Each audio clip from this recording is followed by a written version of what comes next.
Boa noite, boa noite. Estamos aqui no em mais um Motim na Quarentena, nossa última live. Estamos muito felizes aqui, estamos super contentes de fazer esse movimento de finalização do nosso projeto, aguardando aí que as pessoas comecem a entrar e exatamente para a gente fazer esse caminho de conversas. O Motim na Quarentena. Boa noite, Elaine. Boa noite, Maria Flor.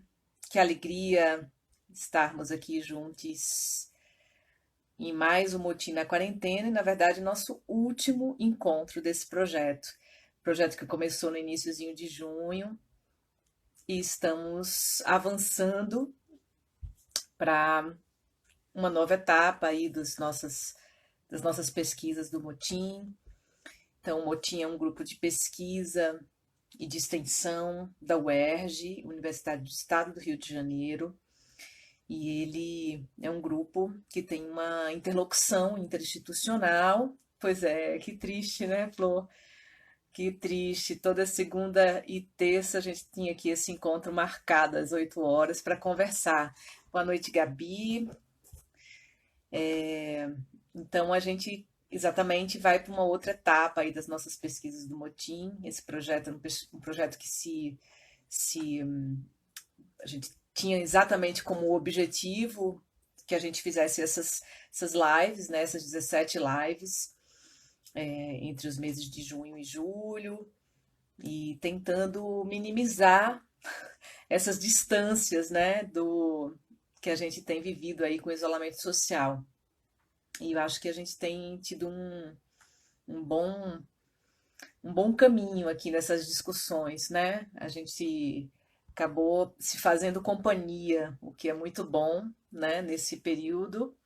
Boa noite, Luane, boa noite, Lisa. Vamos chegando e se juntando aqui, se amotinando para a gente começar esse nosso último encontro, né?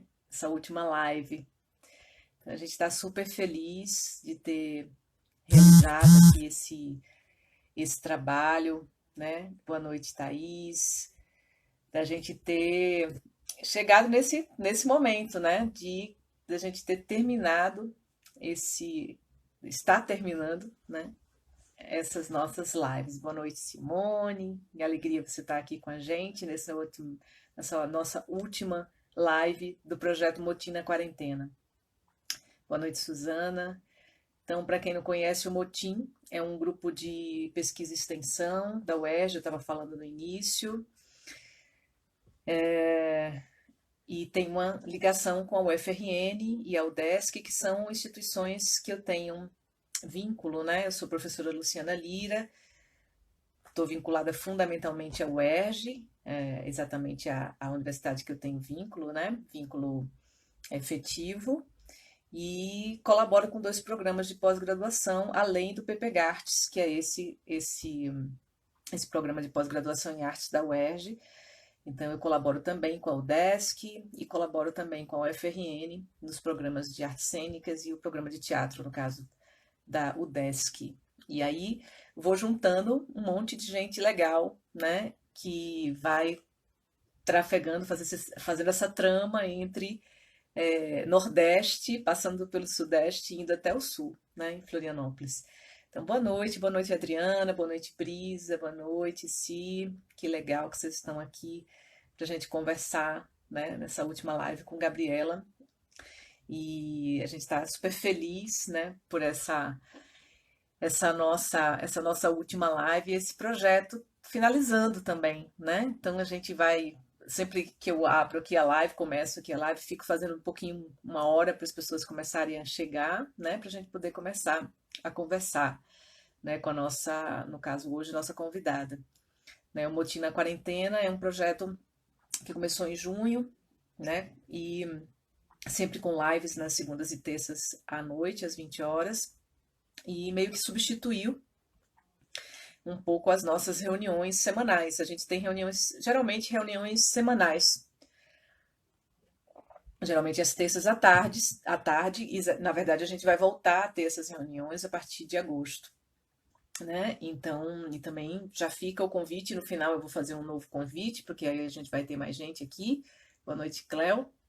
Mas geralmente a gente tem essas reuniões, são reuniões do grupo de pesquisa, mas que sempre são reuniões abertas às pessoas que querem se aproximar do grupo, das pesquisas do grupo, que estão de repente tentando pensar um pouco na pós-graduação como uma possibilidade de caminho, né? E às vezes pelo grupo de pesquisa isso acontece.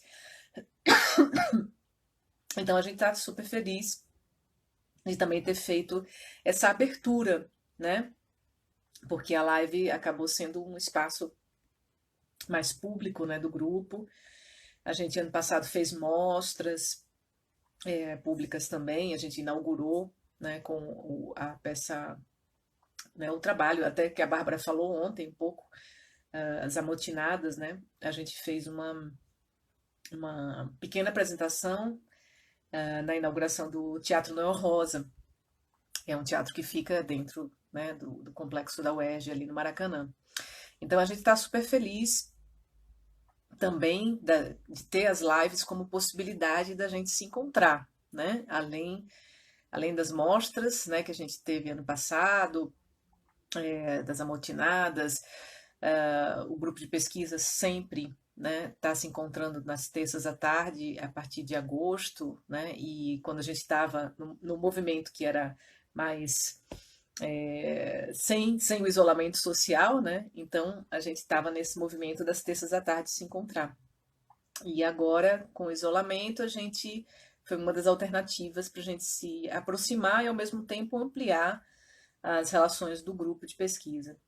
Boa noite, Jorginho, que feliz que você está por aqui. Bruno, enfim, uma galera está chegando para conversar com a gente aqui no Motim da Quarentena, que é esse espaço, né, de diálogo sobre as pesquisas, né, do grupo Motim. O Motim tem um sobrenome que é Mito, Rito e Cartografias Feministas nas Artes. Então, esse sobrenome coloca de alguma maneira um tripé para nós, né, para gente visualizar um pouco quais são as linhas de pesquisa. Então, a gente tem uma linha de pesquisa que trabalha muito voltada para as questões do mito, do ritual, logicamente pensando no mito ritual na associação com as artes da cena, né, que é o nosso foco, nosso caminho. E também a gente tem as cartografias feministas, né, que são exatamente essas histórias de mulheres, né, e as questões de gênero, as questões de racialidade implicadas nessas questões, e que também acaba sendo uma linha nossa. Na verdade, as linhas são basicamente didáticas, né? Porque na verdade elas se entrelaçam, muitas delas nas pesquisas desses investigadores e investigadoras do grupo, né? Eu acho que quem teve esse prazer de ir acompanhando, né, as lives deve ter visto assim realmente um painel de muitas pesquisas diferenciadas, né? E que se aproximam ao mesmo tempo. Quem não conseguiu ver todas as lives também tem a possibilidade de visitar o nosso canal. A gente tem um canal no YouTube, que é o canal Mito, Rito, Cartografias Feministas nas Artes. Inclusive, eu faço um apelo também, né? Que vocês pelo menos visitem o canal, se inscrevam, porque isso vai criando a possibilidade da gente ampliar as nossas pesquisas, né? E as lives estão todas salvas lá para que você possa, a partir do tema que te interessa, de repente ouvir o pesquisador, a pesquisadora que te instigou, né? Tanto pelo tema quanto pela, pela fala, né? Ou, enfim, vai se aproximando um pouco mais do grupo, né? Então a gente começou o Motim na Quarentena com temas, né? Então o tema inicial, né, do Motim na Quarentena lá no início de junho foi justamente a gente pensar um pouco as questões de racialidade, né, os feminismos plurais e as questões de racialidade, né? Essas implicações das racialidades. Então a gente fez um passeio pelas falas da Janaína Gomes, pela Maria Flor, a gente passou pela Adriana Rolim, pelo Kleber Lourenço, E depois a gente entrou num outro grande tema, que são as pedagogias, né? As pedagogias feministas. Então, como é que essas pedagogias estão dentro e fora da escola, né? Ou pensando escola formal, escola não formal, é, em outros espaços de ensino e aprendizagem, né? Que aí a gente teve a Cris, a gente teve Brisa, a gente teve Júlia, Thaís, Lisa, enfim, uma galera, né, que chegando, falando um pouco sobre suas pesquisas. E a gente teve a Rosana, teve o Lucas, né, que foram pessoas que foram se aproximando aí. O Lucas e a Rosana, no caso, são ex-alunos meus da Unesp, né, porque eu trabalhei como professora temporária também na Unesp, e nesse período o Lucas e a Rosana também participaram do motim, e especialmente quando eu também tive uma experiência na Unicamp, com um projeto sobre as prostitutas, né, o Putas Day. E, enfim, a gente entrou no outro grande tema, né, que é exatamente esses outros feminismos, né, que a gente está chamando de outros feminismos, a gente está chamando a cena da margem ao centro, outros feminismos, que é exatamente falando sobre essas outras camadas de pesquisa que a gente tem, né, que não estão necessariamente ligadas às questões de racialidade ou necessariamente ligadas às questões da pedagogia, que são exatamente as pesquisas do Rodrigo, né, que o Rodrigo trouxe para conversar com a gente sobre a experiência, que é uma experiência pedagógica também, mas especificamente uma experiência pedagógica com mulheres idosas ou senescentes, né, como ele chama, como ele utiliza na pesquisa. Boa noite, Urubatã, boa noite. Quem está chegando agora, Kleber. E depois a gente enveredou para a conversa com a Thaís sobre as mulheres gordas, né, sobre esse corpo fora do padrão e como é que a gente pensa sobre isso.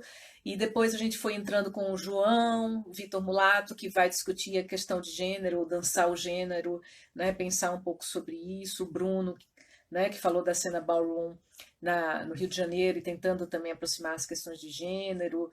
Enfim, foi né, uma galera, né? Paulinho também, que semana passada nos trouxe a experiência do Vale de São Francisco, né? Todo o amotinamento desses grupos. Então, enfim, né? E aí a gente trouxe ontem a Bárbara para conversar um pouco sobre corpo, né? A Bárbara, inclusive, entrou agora, boa noite. Ela falou ontem sobre esse corpo paradoxal, pensando nessa ideia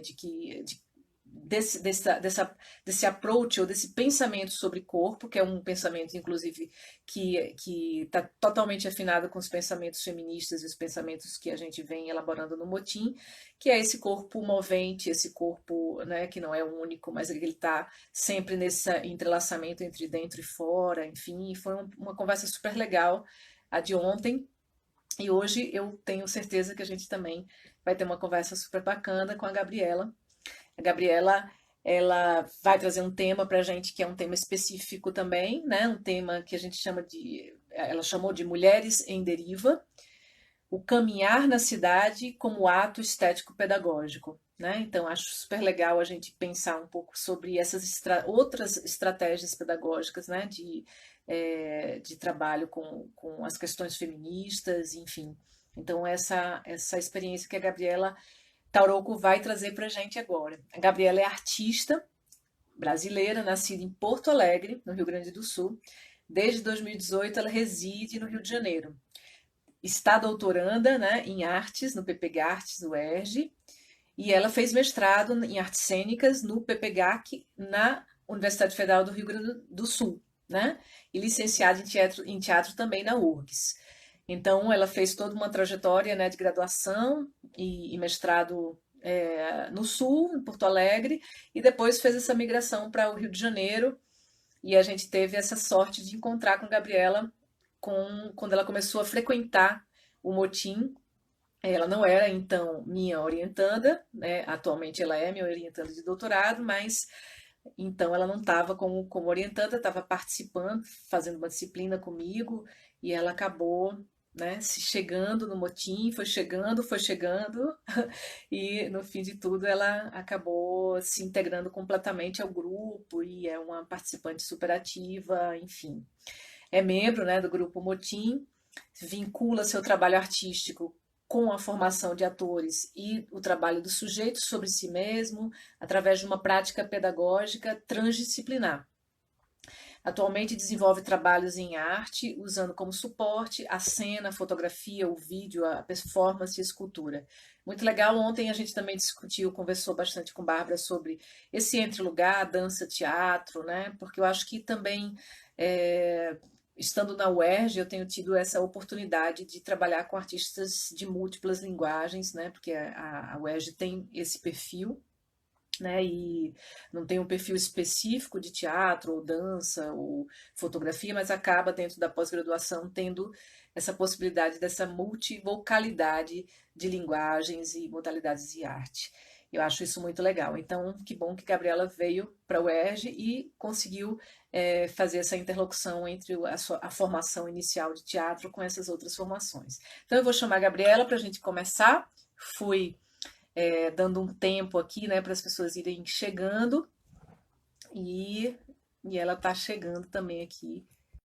Seja bem-vinda desde já, Gabi, como a gente a chama, né, no, no motim. Vai chegando. Olá! Ai, gente, olá, sejam bem-vindos a essa live. É uma live originalmente no grupo de pesquisa do Motim. A gente teve uns probleminhas técnicos e aí a gente migrou ela para começar ela aqui no meu perfil e daqui a pouco Luciana Lira vai estar chegando aqui.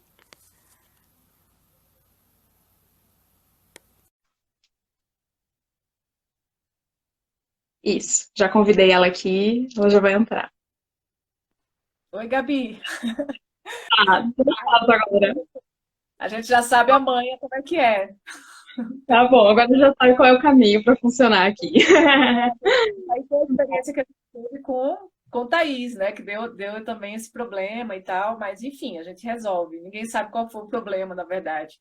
E eu demorei mais um pouquinho porque eu salvei aquela primeira etapa, e aí depois que a gente salva, depois funde tudo. Então a gente está aqui mais uma vez no Motim na quarentena, com a Gabi, a gente não tem nenhuma dessas introduções, né? Porque na real a gente já fez essa introdução e depois acho que a gente consegue fundir os dois vídeos e vai dar tudo certo, tá? Então vamos começar, né? Falando o seguinte, Gabi. Primeiro, seja bem-vinda. Não sei se você quer dar um alô para todo mundo, agora todo mundo lhe vendo.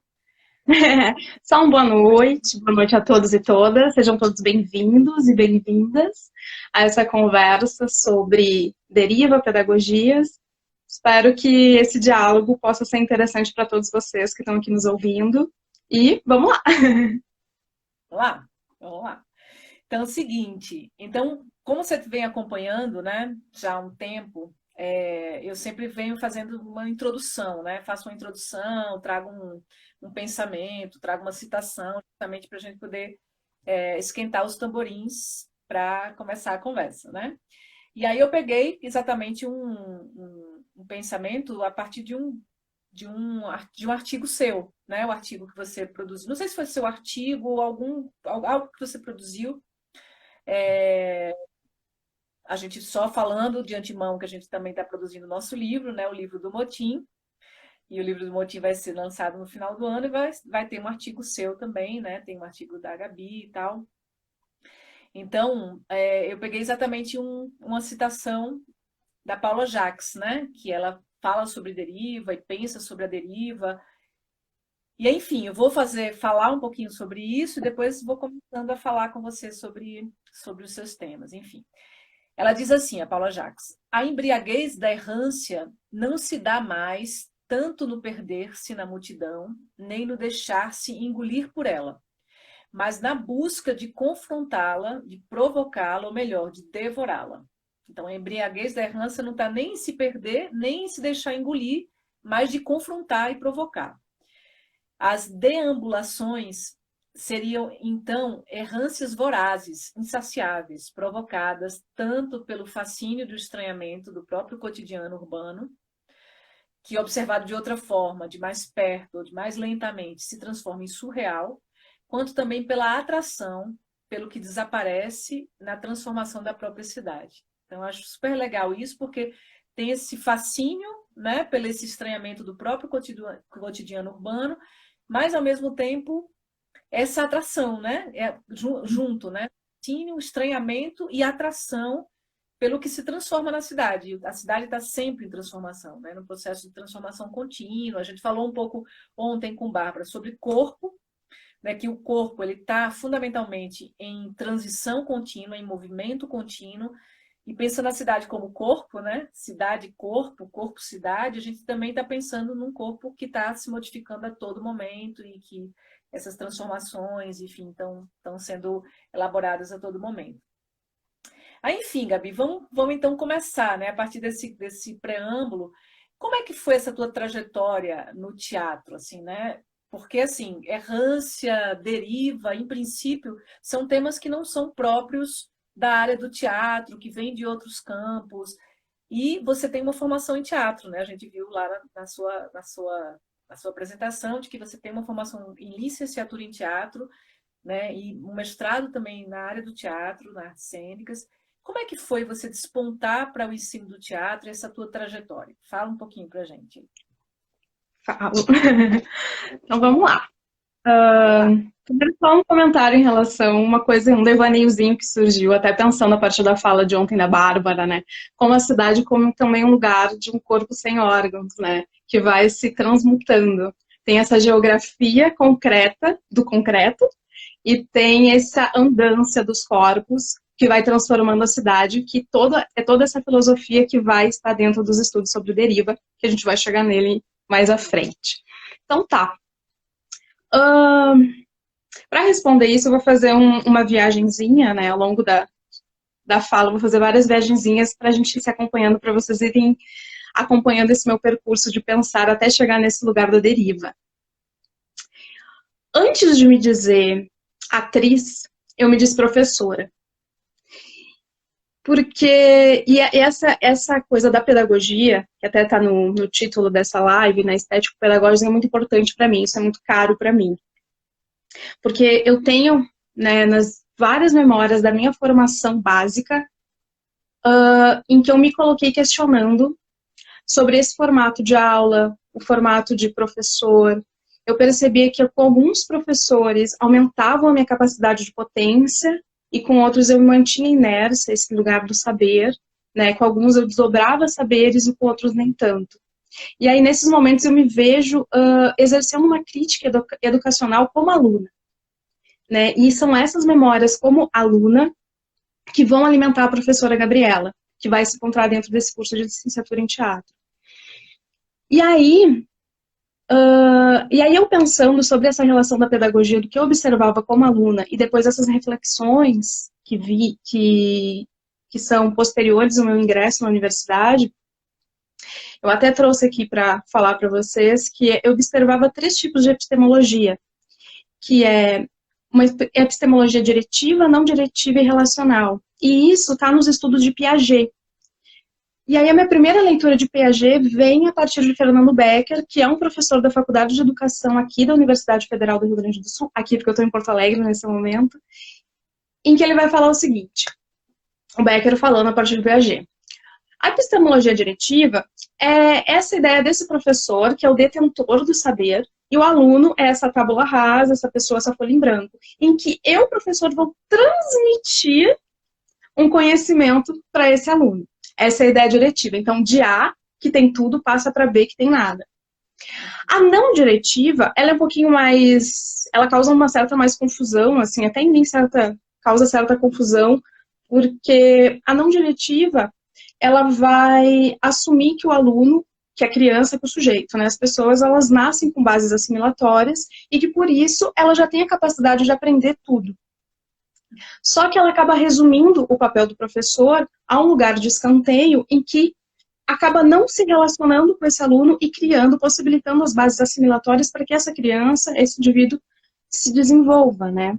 Mesmo que a gente diga, e isso está dentro dessa epistemologia, né, da defesa dessa epistemologia não diretiva, que a gente aprende por observação, a gente aprende a falar, a caminhar por observação, certo? Mas tem todo um caminho cognitivo, sensorial que nos possibilita isso. Então, tem figuras que são papéis importantes para essa formação. E aí, A epistemologia relacional, que é essa terceira, parte de uma ideia de relação, da relação que se estabelece entre os sujeitos naquele ambiente de sala de aula.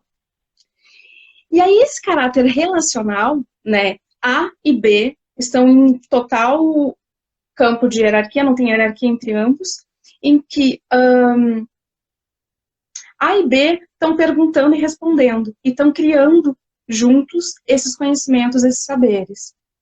Esse caráter relacional, que eu encaro, que eu vejo no espaço pedagógico, faz com que eu veja o espaço pedagógico como um lugar também de transformação social. Porque a partir das relações eu vou me transformando, vou transformando o outro, e a gente vai se moldando, multiplicando, e vai descobrindo o novo a partir dessas relações. E aí, quando eu falo em social, eu estou me referindo ao espaço da sala de aula como um lugar de livre pensar, de construção de conhecimento, e que essas elaborações levam o sujeito à liberdade. E o que ele vai fazer com essa liberdade é uma escolha dele dentro das possibilidades que se apresentam para ele, né, para nós. E aí eu quero fazer uma pequena crítica bem rápida, que tem uma apropriação do capitalismo em relação à prática pedagógica, quer dizer frases como pela educação você consegue ascender socialmente. É como se a educação fosse utilitária, servisse para algo. E aí esse tipo de ideia me faz perguntar o seguinte: será que o papel da professora e do professor é de educar para o capitalismo? Ou será que é para educar para a liberdade? A liberdade de pensar, a liberdade de se perceber socialmente, de encontrar em si, né, quais espaços de poder ou sociais você quer ocupar e descobrir as estratégias para ocupá-los. E aí eu penso que, se percebemos a educação, né, não como um trampolim social, mas uma ferramenta de percepção social, a gente está no caminho do pensamento crítico. E aí eu vejo que o pensamento crítico é através dele que daí sim a gente pode estabilizar, derrubar, transpor hierarquias, né? E esses pensamentos todos vêm a partir da leitura, então, de Paulo Freire, de Piaget, de Bell Hooks, do próprio Fernando Becker, vários pensadores que vão se preocupar em pensar em essa autonomia, nessa educação para a autonomia, para a liberdade, né? E o meu cursar licenciatura em teatro é um desafio, até uma certa petulância. Porque dizer que a filha do metalúrgico, a filha da doceira, ela pode escolher uma profissão pelo afeto e não pelo mercado. Então, aliado a esse desejo de ser dona da minha narrativa, está também políticas afirmativas, né? A minha entrada na Universidade Federal, ela se deu pelo sistema de cotas para alunos oriundos da educação básica pública. E aí eu quero deixar registrado nessa live, que é sempre importante a gente falar sobre isso, que é o meu agradecimento às ações afirmativas educacionais propostas pelo governo Lula, que foram elas que me colocaram dentro da universidade. E os lugares que eu ocupo hoje só foram possíveis por conta de professores que me estimularam a pensar criticamente, estimularam a aprender, e também a essas ações afirmativas que deram a oportunidade de ocupar espaços de saber, antes mesmo de poder, fazendo esse mesmo lugar, o saber e o poder num lugar próximo, assim. Daí isso, aí daí feita essa escolha pela licenciatura, né, que se dá esse desejo de tentar entender essa escola, esse lugar de potência, esse lugar relacional, eu precisava decidir em que eu ia fazer essa licenciatura. E aí foi então que eu percebi a possibilidade de ser professora de teatro, né, eu participava do grupo de teatro da escola, onde eu fiz o ensino médio, também fiz alguns cursos livres aqui pela cidade, por Porto Alegre, e eu me apaixonei pelo teatro, porque eu percebi que o teatro também é um espaço de liberdade, de encontro a liberdades, de encontro com o outro. Assim como o exercício educacional é uma prática de encontro, o teatro também é. E aí, isso aqui é um encontro com o invisível, né? O meu invisível encontra o teu invisível, o indizível, né? Em nós, o que a palavra não dá conta. Sim. Algo como o afeto, como o devir. Isso se encontra nesse lugar do teatro, da arte. E, de alguma forma, o lugar educacional também pode ser esse lugar de potência. E daí o teatro ele surge assim, como um lugar em que eu poderia me comunicar com o outro a partir da via afetiva.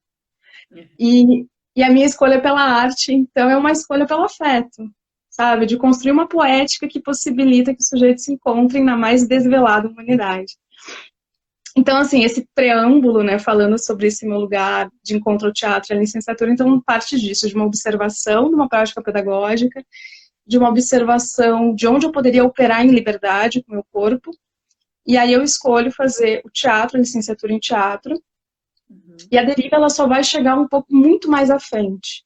Então, eu vou deixar você fazer a sua próxima pergunta, e aí eu vou decantando a deriva aos pouquinhos. Tá bom, tá bom. A gente vai derivando, né? Vai derivando. Deriva. Então, qual foi essa tua, como foi que essa trajetória, né? Toda essa relação que você fala com o teatro, como você chegou e tudo mais, te impactou na tua pesquisa de mestrado, né? Porque, querendo ou não, essa pesquisa de mestrado ela vai te abrir portas para um espaço dentro da academia, né? Um espaço onde você começa a pensar um pouco mais academicamente, cientificamente, produzir artigos, produzir pensamento crítico, né? Produzir, escrever. Acho interessante você pensar sobre isso. Então, como é que se impactou nessa tua pesquisa de mestrado em Porto Alegre, na URGS, e quais foram esses aportes teóricos, né? Porque, de alguma maneira, ontem eu falei isso para a Bárbara, perguntei também isso para ela, que às vezes é muito legal a gente estar na live também, muita gente está vendo, entrando, e aí acaba sendo material para as pessoas também pesquisarem, né? Procurarem. Uhum. Certo. A gente chega na deriva. Em algum momento a gente vai chegar. É porque ela chega muito no final. Aí vai fazer sentido falar mais no final, porque ela chega bem no final dessa trajetória. Entendendo o final como hoje, né? Ela chega muito mais próximo do tempo presente do que desse tempo inicial de encontro ao teatro, à licenciatura, né? Até a própria licenciatura, em algum momento, ela fica em certa pausa na minha vida acadêmica, que é esse lugar do mestrado. Porque eu termino, né, a graduação em teatro com todas essas questões pedagógicas, com esse desejo de ser professora, eu quero ser professora, eu quero estar em sala de aula, porque eu quero estar em relação, eu quero me relacionar com o outro. Eu quero estar em liberdade e possibilitar a liberdade, no que é possível a mim, no que eu posso fazer, né, dentro desses espaços. Então, para chegar nesse lugar do mestrado, e aí, para encontrar essas referências e para encontrar qual é esse caminho de pesquisa que vai chegar na deriva, eu também vou fazer uma viagenzinha no tempo com vocês, porque daí me ajuda a pensar. Eu fico no meu lugar confortável, eu acho que deve ficar claro também. Aí eu termino a graduação em 2013, né? E aí, no finalzinho de 2013, e aí eu finalizo com um TCC, com um trabalho de conclusão de curso um pouquinho rebelde. Por que eu digo isso? Porque é o seguinte, nas escolas, nas universidades federais, quando tu faz licenciatura, é pedido, né? Quase uma exigência, mas é um pedido que o licenciando faça uma pesquisa em relação à educação básica, que vá ajudar. É como se você estivesse contribuindo a partir da oportunidade que tu teve de cursar uma licenciatura com educação básica. Só que naquele momento não estava atravessada por questões da pedagogia. Por mais que eu tivesse um interesse pela fisicalidade, tive uma experiência muito forte na graduação, isso é importante deixar registrado também. O curso de licenciatura em teatro, aqui da Universidade Federal do Rio Grande do Sul, é um ótimo curso. O curso de licenciatura, especialmente, é muito bem estruturado, tem ótimos profissionais. Então, eu tive uma formação muito boa. E aí, naquele momento, eu estava afetada por questões da Grotowski, Barba, que vão fazer toda uma relação com antropologia teatral, com treinamento, com fisicalidade, principalmente o Barba, que eu achei interessante. Eu pensei, pô, tem um caminho pedagógico por aí, hein? Mas eu não estava afetada pela coisa. Só que eu também era muito afetada por um outro cara que chama Arthur. E essa ideia de corpo sem órgãos, né, esse esquizo artista, esquizo pensador. E aí, nisso, eu assisti um vídeo de uma montagem das Bacantes pelo Teatro Oficina, e eu fiquei enlouquecida com aquilo, fiquei tomada, fiquei tentando entender, gente, o que é isso? O que é isso? Eu vendo um videozinho numa televisãozinha pequena, dentro de uma universidade, num ambiente meio frio até, a sala era meio fria. Como é que eu posso ter ficado tão afetada por isso? E aí eu queria entender que afetação é essa. O que é esse teatro? O que é essa coisa que eles fazem no Teatro Oficina? E aí eu vou fazer meu trabalho de conclusão de curso, falando sobre a cena do Teatro Oficina. O título do TCC é O Corpo Político da Cena, os tupi afro-brasileiros tomam o teatro e fazem o carnaval. E Eu gosto muito desse título, né? Do texto, nem tanto. Mas eu vou identificar durante essa pesquisa do trabalho de conclusão do curso qual é o elemento político da cena, focado na oficina. E aí eu vou escrever sobre isso. E aí nesse trabalho, que foi feito sob a orientação da professora Silvia Balestreri, aqui da URGS, eu vou me deparar com o conceito de micropolítica. E aí começa a chegar essas pessoas todas que vão me levar para a deriva. E aí o conceito de micropolítica, né, para estudar ele, que é essa política dos afetos, vem de uma leitura de Deleuze, de Guattari, de Foucault, de Nietzsche, de Derrida. Toda uma galera que é da filosofia, que vem desse lugar de pensar filosófico, para pensar uma desestruturação de alguns do próprio pensamento, né, de colocar o afeto dentro do pensamento, dentro da academia, dentro da ciência. Começa a vir por esse lugar. Bom, aí eu termino o TCC em 2013, aí em 2014, é um ano em que eu não tô vinculada a nenhuma academia, nenhum curso. Aí eu começo a fazer o grupo experimental de dança aqui da cidade de Porto Alegre, que é um grupo de estudos em dança, em que ele acontece 5 vezes por semana, né, de segunda a sexta, no período da manhã, das 9 ao meio-dia. E aí, só que assim, para eu participar do grupo, eu tinha que me deslocar até o lugar onde aconteciam as aulas. E esse lugar é na Rua dos Andradas, que é uma rua que fica no centro de Porto Alegre, uma rua super comprida. E aí as aulas aconteciam na Casa de Cultura Mário Quintana. Então, para eu chegar até a Casa de Cultura Mário Quintana, eu tinha que fazer um longo deslocamento por essa rua, que é a Rua dos Andradas, que a gente também chama aqui de Rua da Praia. Eu gosto de chamar de Rua da Praia. E aí, nesse deslocamento pela Rua da Praia, nesses 2 horários, né, um pouquinho antes das 9, um pouquinho depois do meio-dia, eu fui descobrindo que aquela rua tinha muito a ver comigo e com a minha história. Porque ali na Rua da Praia tem um anjo, uma estátua viva de anjo, que é o Abraham Ponce, que é um argentino que mora há mais de 20 anos aqui em Porto Alegre.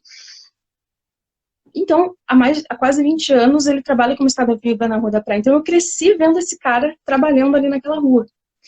E aí eu fui descobrindo toda uma arquitetura, toda uma relação, principalmente esses artistas da Rua da Praia.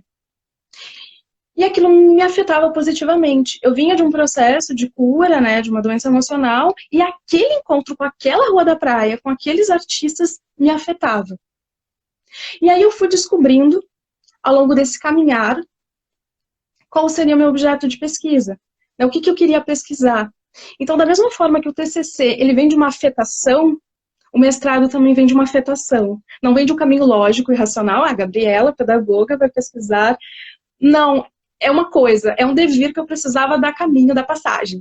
E aí o devir que eu precisava da passagem naquele momento era entender essa Rua da Praia, que é tão importante para Porto Alegre, que é importante para mim, para minha história, e que é importante para esse artista do cotidiano da Rua da Praia, e que pouco material tem na academia sobre eles. Então, eu vou para a academia, então, com essa pesquisa sobre a Rua da Praia e o teatro. O teatro não, mas esses artistas da Rua da Praia. O nome da dissertação ficou A Rua da Praia e seus artistas, cartografando sensações, multiplicando desejos. Por quê? Porque eu entendo, aí a partir do diálogo com a minha orientadora na época, Silvia, que o que eu fiz foi uma cartografia dos meus afetos. Né? Eu lia bastante a Sueli Ronick também, né? Falei dos caras todos, a Sueli Ronick também, uma mulher muito importante para pesquisar em cartografia, que também vai me ajudar nesse meu caminho de chegar à deriva. Ela tem um livro ótimo que chama Cartografia Sentimental, Transformações Contemporâneas do Desejo, que ela vai falar das transformações do desejo no corpo mulher ao longo, acho que, da segunda metade do século XX. E é um livro muito importante para a gente pensar esses conceitos todos de micropolítica e essas transformações de desejo que vai operando em alguns corpos mulheres no Brasil. E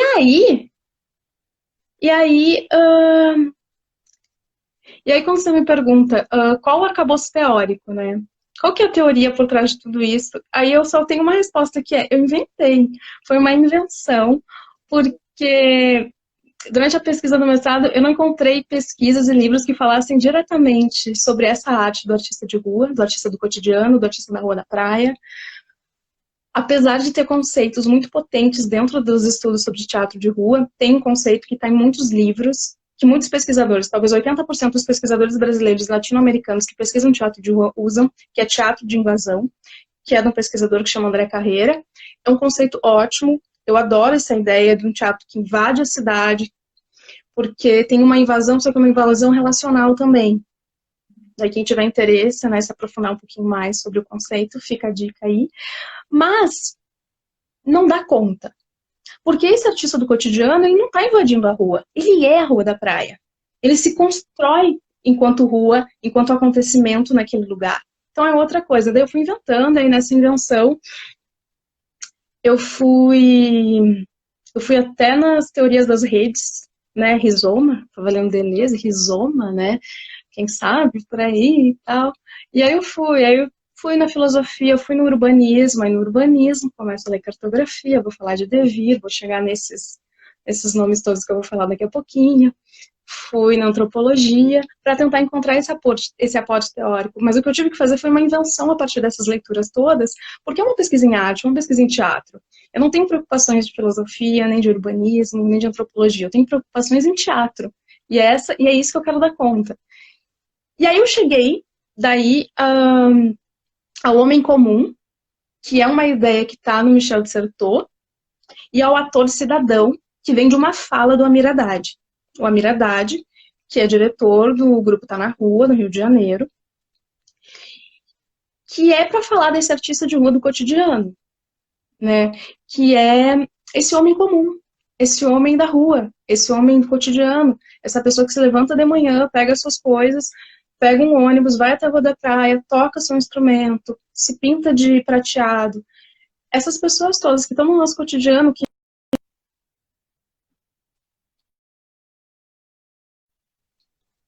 E aí, para investigar essa pesquisa, eu uso como aporte, como ideia, a cartografia. Cartografia tem como perspectiva reverter a lógica meta-logos, que seria uma reflexão caminhar. Então, a partir da ideia, você caminha para respondê-la. Que isso está muito ligado à ideia de nesse âmbito lógico e racional, né? Você tem uma ideia e você vai responder essa pergunta. A cartografia, eles invertem a ordem para odus meta, que é o caminhar e reflexão. A partir do caminho, você vai encontrando as suas respostas, as suas pistas para respostas, né? E isso tem tudo a ver comigo, com a forma como eu chego nas coisas, e tem a ver com o próprio conteúdo, né? O próprio material da pesquisa. E isso implica, então, ao pesquisador, a minha pesquisadora, buscar as formas da pesquisa enquanto ação, enquanto relação a esses fenômenos todos que eu estou estudando, que é a Rua da Praia e esse artista. Então, a palavra caminhar, que está nessa reflexão e que está no meu corpo, esse caminhar, ele implica em ação. E essa ação, a gente vai chamar de deriva. Então, a pesquisa como desejo surge de derivas pela Rua da Praia. Então, é nesse momento que a deriva surge. Ela surge como um acontecimento de vida que me acontece e que me leva para a academia para pesquisar tudo isso, né? E como é que chegou, Gabi? Você se deparou com esse conceito, né, de deriva? Porque, enfim, você foi pela experiência, obviamente você está falando sobre isso, né? Mas depois dessa experiência, né, você vai aí os conceitos, né? Quais são as relações desse conceito com o ensino do teatro, que eu acho que é um pouco uma ponte importante fazer aqui, né? Porque eu acho que tem vários caminhos de pesquisa sobre a deriva, inclusive quase agora a Vânia Medeiros entrou, né? Eu chamei ela para entrar, a Vânia, que eu te cedi, né, a dissertação dela para você dar uma lida, fundamentalmente das artes visuais, né, e do trabalho com urbanismo, enfim, com arquitetura da cidade. Mas como é que você faz essa ponte para o teatro, né? E não só para o teatro, para o ensino do teatro, né? Que é, né, como é que esses campos se afinam, como é que de repente uma teoria de um outro lugar, que está trafegando por outros lugares, deriva e chega no ensino do teatro. Fala pra gente aí. Falo. Surge de uma pergunta, é quando essa Gabriela toda afetada, ela vai encontrar essa Gabriela pedagoga, que tem esse desejo em educação, que tem esse desejo em sala de aula. Né? Eu vinha trabalhando, sempre trabalhei como professora na educação básica, mas chegou um momento em que eu queria sair da educação básica e ir para a formação de atores e atrizes, trabalhando numa graduação em teatro, em cursos livres que vai formar atores e atrizes. Junto com esse desejo, eu finalizo a dissertação, só que eu finalizo a dissertação com essa pergunta. Será que esse homem comum, esse homem do cotidiano, será que esse artista de rua do cotidiano, isso daí não nos leva a uma prática pedagógica, a uma prática de formação de atores e atrizes? Então, surge daqui o desejo de pesquisa, de aproximar essa ideia de deriva da ideia de pedagogia, da ideia de formação de atores e atrizes, que é perguntar, será que essa prática artística não emana, ela não nos traz um pensar pedagógico? E aí, nisso, eu começo a pensar sobre isso, começo a pesquisar, para tentar entender o que que é, né? O que que é esse artista de rua e como é que isso pode nos fazer operar algo que possa nos ajudar enquanto como atores e atrizes nesse processo, né?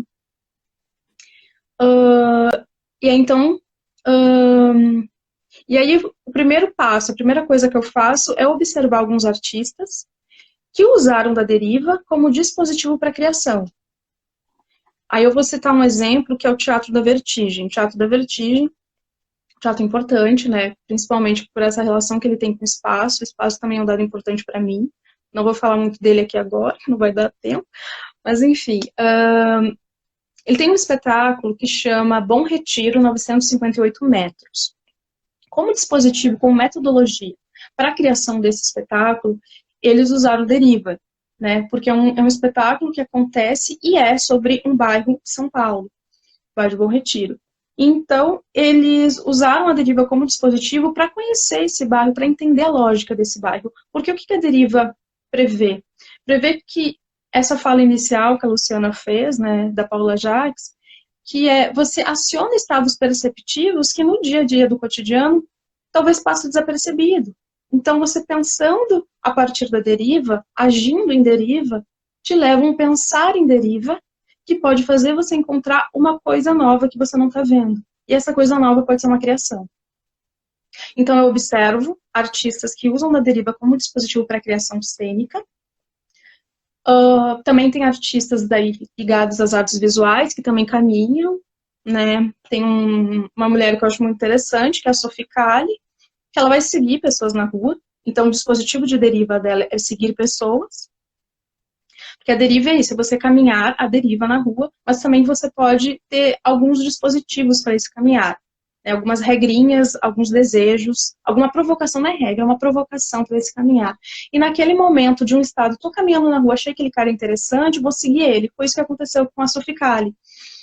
E aí isso vai se transformar numa série fotográfica, que vai se transformar num livro. Então você tem um outro material também sendo criado a partir de um desejo em deriva.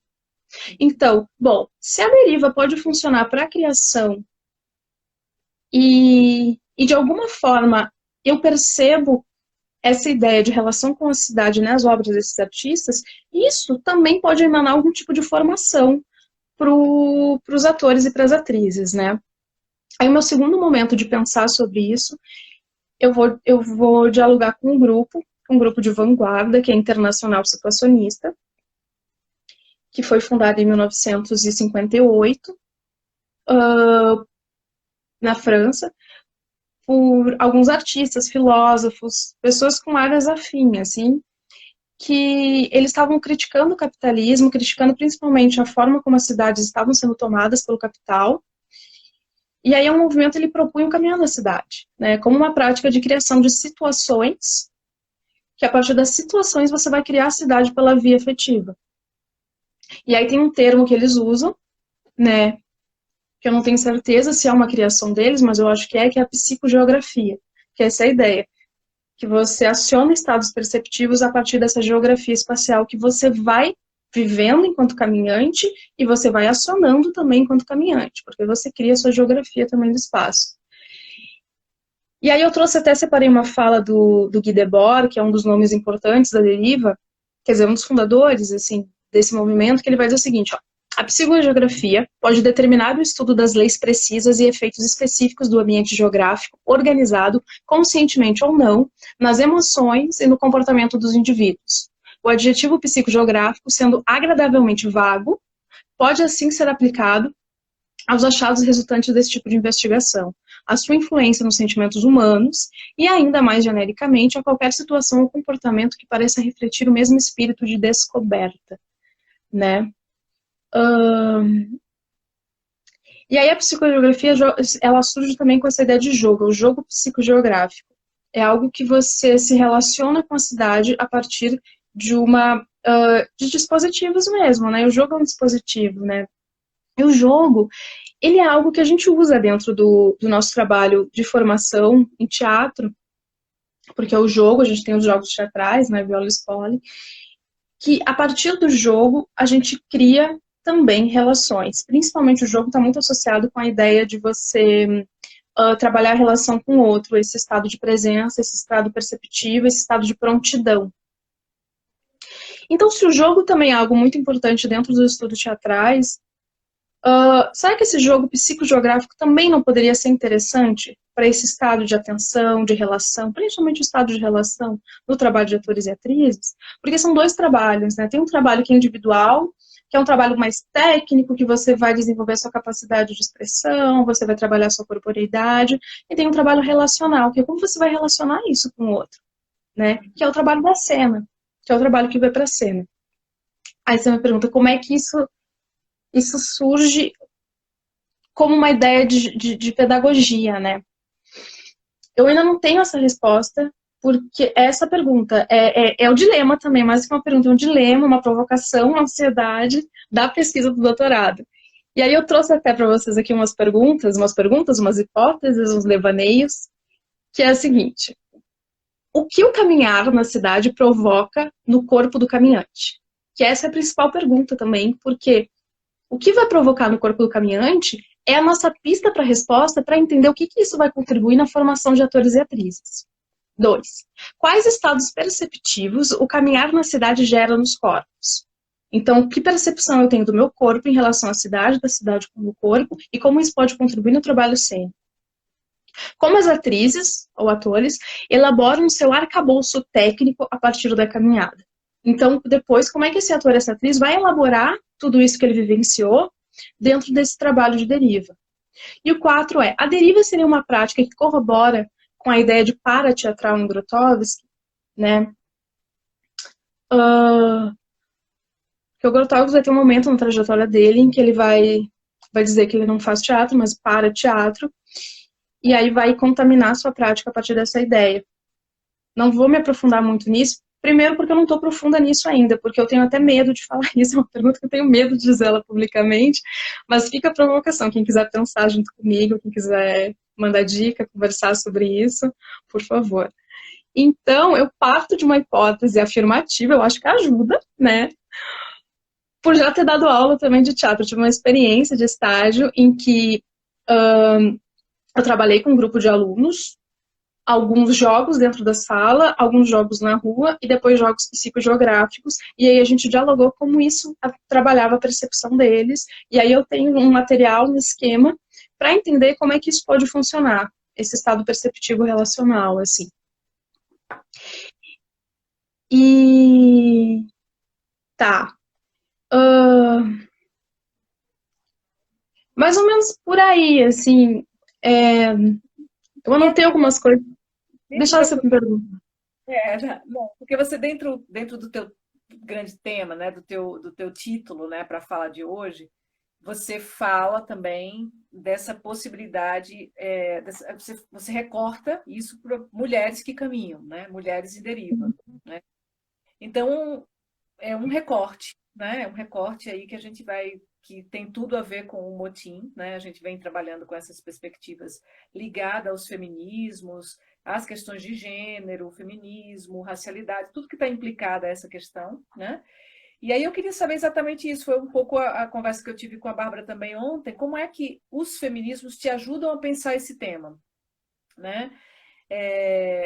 E como é que esses feminismos te chegam, né? Porque, em princípio, a tua formação, né, não é uma formação que trafega muito por essas teorias, né? Mas que de repente te assaltam, né? Eu acho que isso aí, como é que você aproxima essa questão, né, da deriva, né? A deriva como também um campo de pensar os feminismos.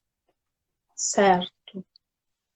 Só concluir um pouquinho antes, daí eu falo sobre o feminismo, porque eu vi aqui uma anotação minha, que é só para colar que ela fala do início dessa epistemologia relacional, que é a seguinte, até vou ler o que eu escrevi antes, porque está melhor elaboradinho, que é: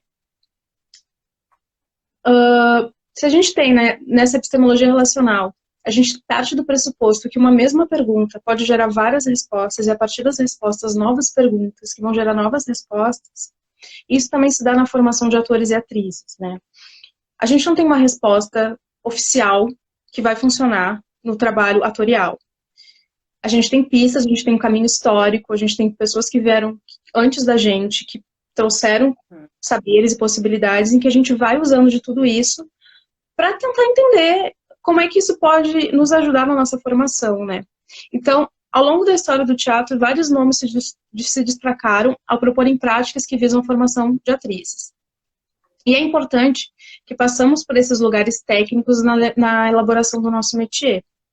O jogo psicogeográfico, ele surge como mais uma possibilidade que essas atrizes podem experienciar na busca do que o Grotowski diz lindamente que é: no nosso teatro, a formação de atores não é uma questão de ensinar algo, mas de tentar eliminar do seu organismo a resistência a esse processo psíquico, acabando assim com o lapso de tempo entre impulso interior e relação exterior, de tal modo que o impulso já se transforma numa reação exterior.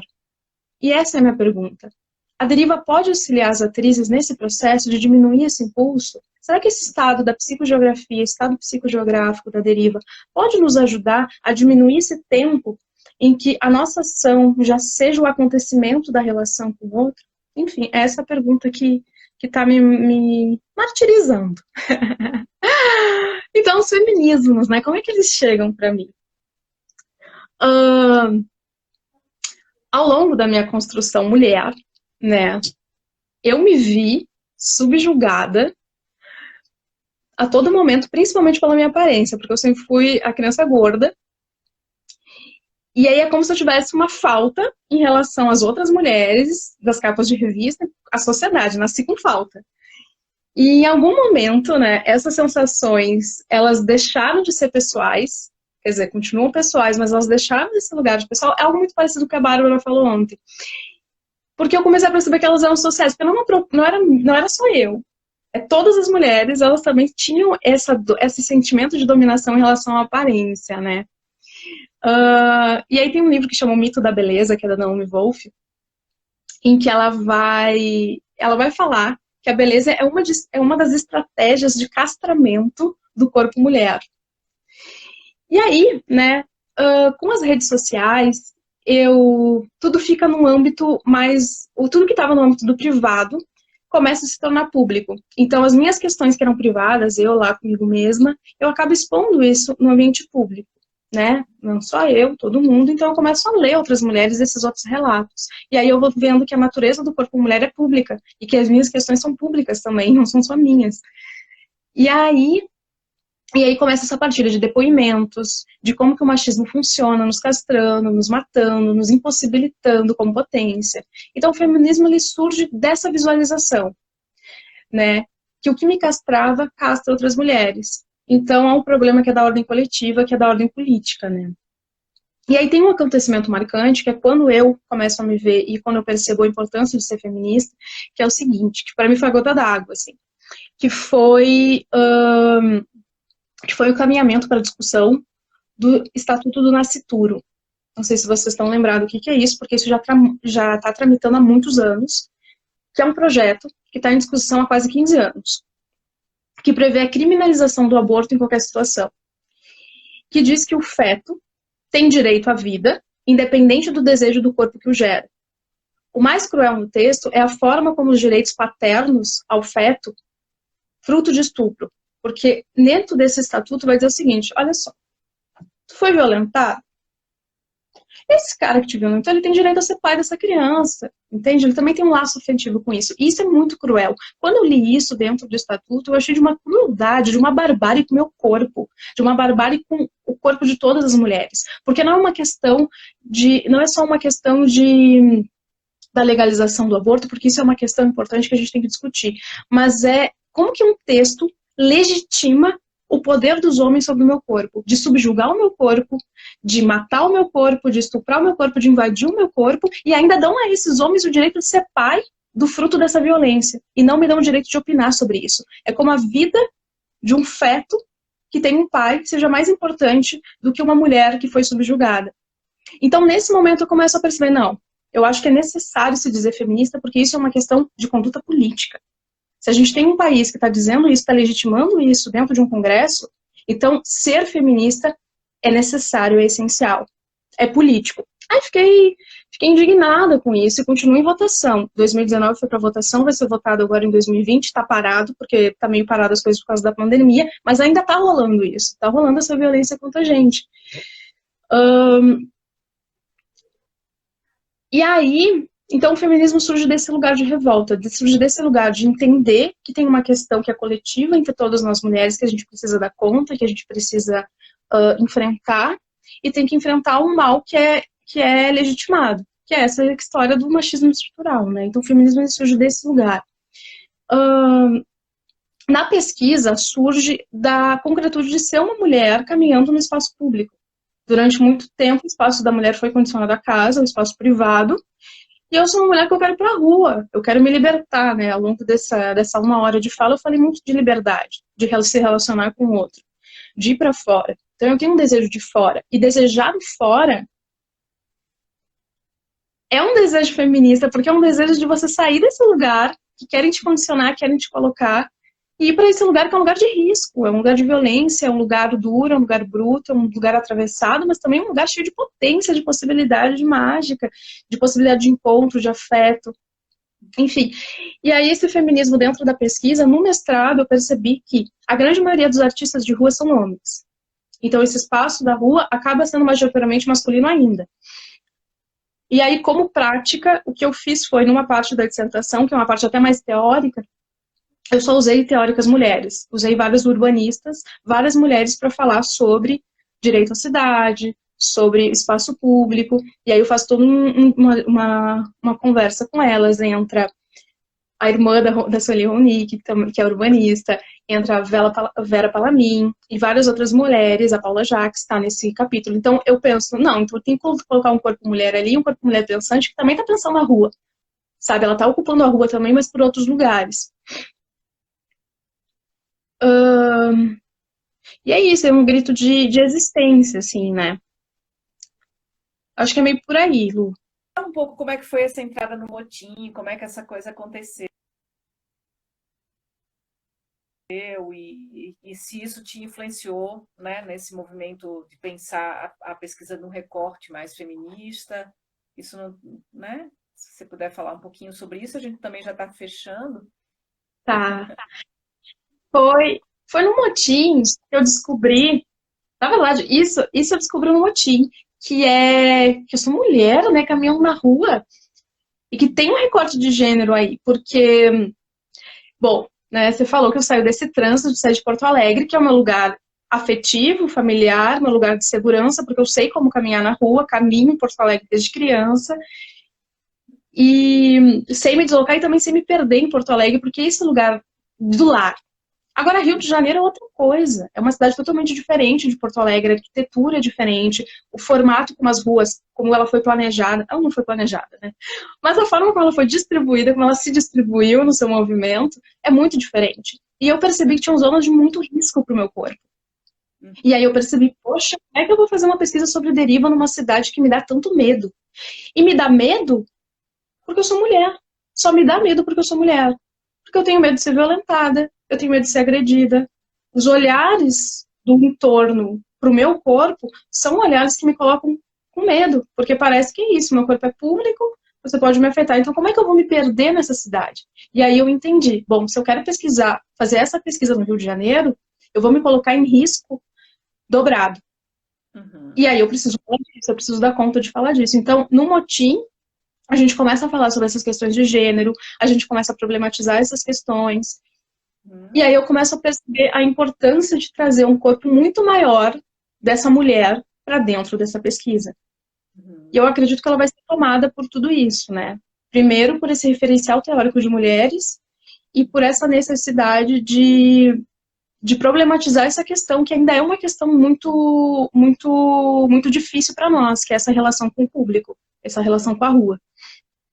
Gabi, para a gente fechar, me fala assim, o que é que isso tem contribuído para a tua formação política, artística, né? Esse pensar em deriva, né? E aí talvez até você fazer um fechamento aí da tua fala, né? Se você puder terminar, porque aí queria ter um tempinho assim para dar um fechamento, porque hoje a gente fecha o Motim na Quarentena, nossa última live, né? Com Gabi, então agora em outros lugares. Vai lá. Tá. Ahn, eu não sei, porque, porque eu não sei se são essas práticas que me formam, ou se sou eu que estou formando. Eu não sei qual é o diálogo, entende? Eu não sei de onde que parte. De onde que parte? Não sei se é quem nasceu primeiro, né? O ovo ou a galinha. Eu não sei. Daí eu não consigo performar por esse lugar, né? De dizer como é que essas práticas, elas contribuem na minha formação, porque eu acho que quem eu sou, quem eu estou me tornando é que está me levando a tudo isso. Uhum. Que é esse desejo político, esse desejo micropolítico, que daí eu descobri a partir de um desejo de falar sobre o teatro oficina, é esse desejo de falar de rua, que vem de um caminhado na rua, é esse desejo de falar de pedagogia, por entender que é importante a gente pensar sobre formação de atores e atrizes num lugar mais performático, num lugar que vai fugir um pouquinho dessa relação com a técnica e falar da relação eu com o meu corpo no espaço, eu com o meu corpo na cidade, né? Então, para mim, arte, vida e política, ela anda junto, né? Ser feminista vem de um lugar de raiva política, de raiva, né?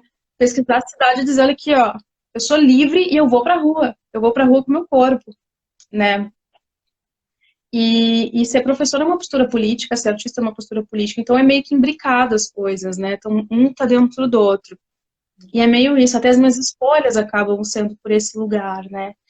Então, eu não sei responder direito isso, mas Vai responder. Eu acho até que a política já é, né? Essa ideia de ir para a rua, acho que já é um caminho para responder essa pergunta. esse Mas lugar.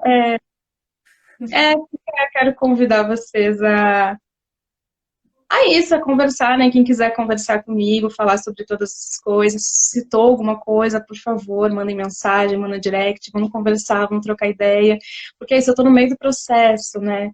E tô no meio do processo trancada em casa, né? E é uma pesquisa sobre rua, eu tô trancada em casa. sem derivar na rua. Então, por favor, sintam-se convidados a conversar comigo, vai ser um prazer conversar. Tô querendo conversar, principalmente por essas coisas, por esse caminho do teatro, esse caminho das pedagogias, do feminismo, que é algo que me dá muito tesão, muita vontade, assim. Aumenta a minha potência de vida conversar sobre isso. Então, por favor, conversem comigo. Então, Gabi, a gente vai fazer um caminho inverso, porque você que vai ter que encerrar a live. Eu não sei se você já fez alguma live, então é encerrar e gravar ali no IGTV para a gente poder ter isso, né, registrado. Você sabe Não como grava? funciona? Não. Hã? Não, Como é então que... você vai encerrar. Depois que você encerrar, vai ter uma opção, gravar no IGTV. Aí você Tá, vou clica ficar nisso, atenta. tá? Tá, Clica nisso tá aí, bom. porque aí vai gravar no seu Instagram, né?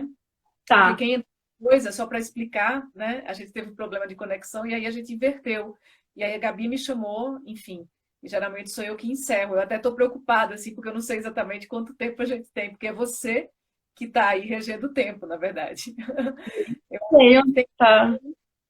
a gente tem mais ou menos, eu acho, pela conta que eu fiz, alguns minutos, assim.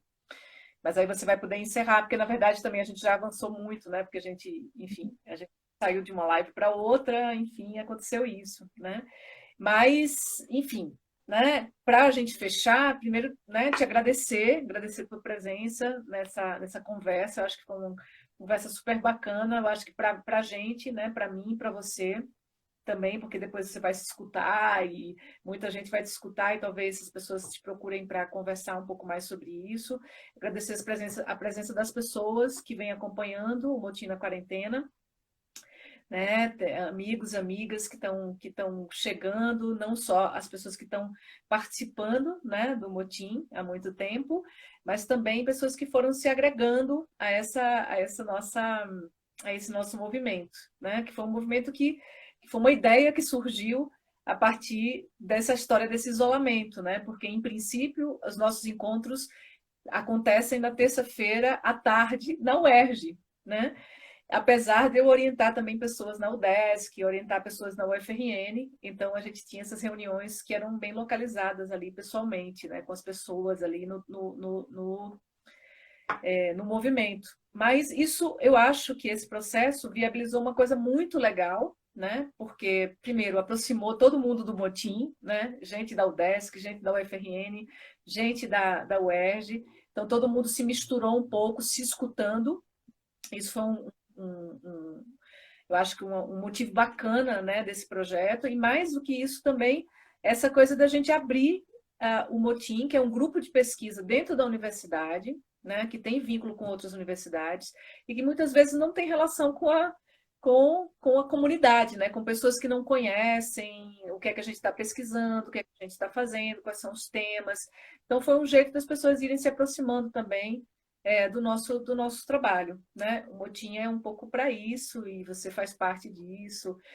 Então, muito bonito, né? O nosso encerramento, todo mundo aqui falando um monte de coisa legal, vida longa ao Motim, né? Lindo encerramento de ciclo.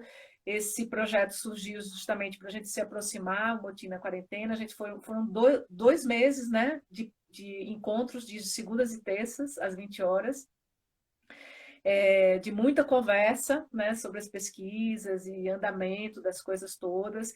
E fica o convite para quem quer participar desse motim. A gente vai continuar os nossos encontros às terças-feiras à tarde, a partir de agosto, dia 11 de agosto, sempre às 15 horas. E eu vou fazer uma ampla divulgação junto com o grupo, né, para quem quiser participar. Não é um grupo fechado, né? É um grupo que ele é composto pelos orientandos e orientandas meus e minhas, né? Dessas 3 universidades, mas está aberto a qualquer pessoa que queira participar das nossas discussões, que a princípio são fechadas, mas não são, né? Então, a gente vai viabilizar aí que plataforma que a gente vai utilizar, geralmente, pelo menos o Google Meet, eu acho que tem feito um pouco essa frente. E lembrar que a gente também, junto com isso, Gabi está aqui comigo terminando, né? Fechando o nosso motim. A gente também tem um livro, né? A gente está compondo um livro, né? Artigos, pequenos artigos desses pesquisadores e pesquisadoras. O livro se chama O Livro do Motim. Vai ser lançado até o final do ano, né? A gente está organizando no movimento de organização do livro, os artigos foram feitos, a gente está juntando, vai ter o prefácio da professora Brígida de Miranda, da UDESC, né? A orelha do professor John Dawsey, da USP, e tem um prefácio meu, né? Falando um pouco de toda essa pesquisa que a gente vem fazendo, e a gente está celebrando 5 anos de pesquisa, né? A gente já fez bastante coisa em 5 anos, muitas orientações, mestrados, já um doutorado defendido, né, da Adriana Cunha, que teve com a gente também nesse movimento nosso, especialmente quando estava falando sobre pedagogias, então ela já defendeu, então os doutorados estão prestes a defender, inclusive o de Gabi, prestes assim, né, tem mais 1 ano, 2 anos, prestes logo, né, e os mestrados, enfim, e a galera entrando, né, do grupo, o pessoal da iniciação científica também, e as pessoas que estão interessadas simplesmente em conversar e pesquisar e aprofundar suas questões teóricas e práticas dentro do campo das artes da cena, que é nosso campo privilegiado, né? Pensando mito, rito, cartografias feministas dentro das artes da cena. E é isso, agradecer a todo mundo pelo acompanhamento de todas as lives, né? E muito feliz que a gente está finalizando com você, Gabi, né? E acho que foi uma conversa super linda e espero que a gente se encontre já já em outros ensinamentos, né? Foi ótimo, foi lindo. Obrigada pelo convite, obrigada a todos vocês que estão aqui com a gente. Prazer poder tornar público essas conversas todas que nem são da academia, são nossas, são da gente que está vivendo, né? Então, que bom que os amigos estão aqui, que bom que os amigos estão aqui, que bom que os colegas do Motim estão aqui. É isso, pulverizando. Tem o canal, que as lives todas vão ser gravadas, inclusive a de Gabi, porque ela vai gravar. Então, estão gravadas no canal Mito, Rito, Cartografias Feministas, né? Motim, Mito, Rito, Cartografias Feministas nas Artes. Também tem um pequeno outro canal também no YouTube que chama Teatrando, né? Que eu fiz uma entrevista bem bacana com o entrevistador, que é professor também, pesquisador de lá da Coarte, da UERJ, que é o André Ferraz. Então tem esse Teatrando também, se vocês quiserem conhecer um pouquinho mais da minha pesquisa e como é que essa minha pesquisa acabou dialogando bastante com todos esses orientandos e orientandas meus que estão aí no mundo, derivando, né, sobre seus temas. Fala, Gabi. 15 segundos. Então é isso. Obrigada a todas, todas e todas. E sigamos juntos. Nada. Beijo. É luta, é luta.